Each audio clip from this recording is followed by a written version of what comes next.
միջամտության մասին. Okay, this time I have a microphone. Շատ լավ. My name is Rasmus Kärrback. I'm from Swedish media Blankspot.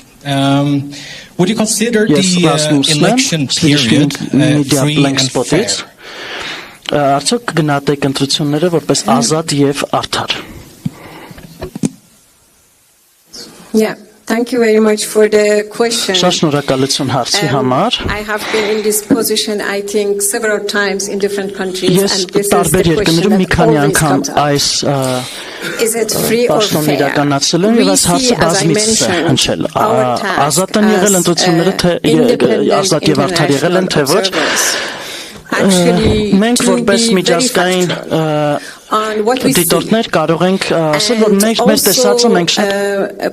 it in comparison to the actual international standards.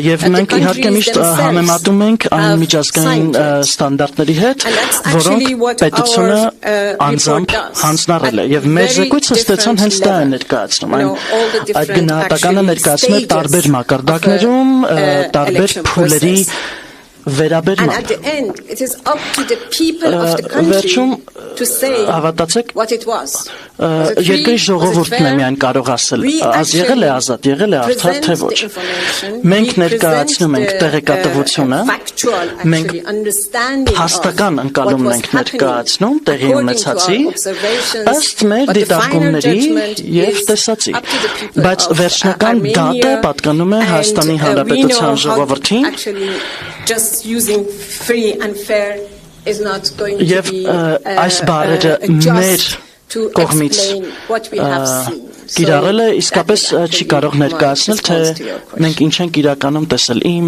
պատասխանը ձեր հարցին հենց դա է։ Ազատություն ռադիոկայան Անուշ Մկրտչյան, դուք ձեր Ազատություն ռադիո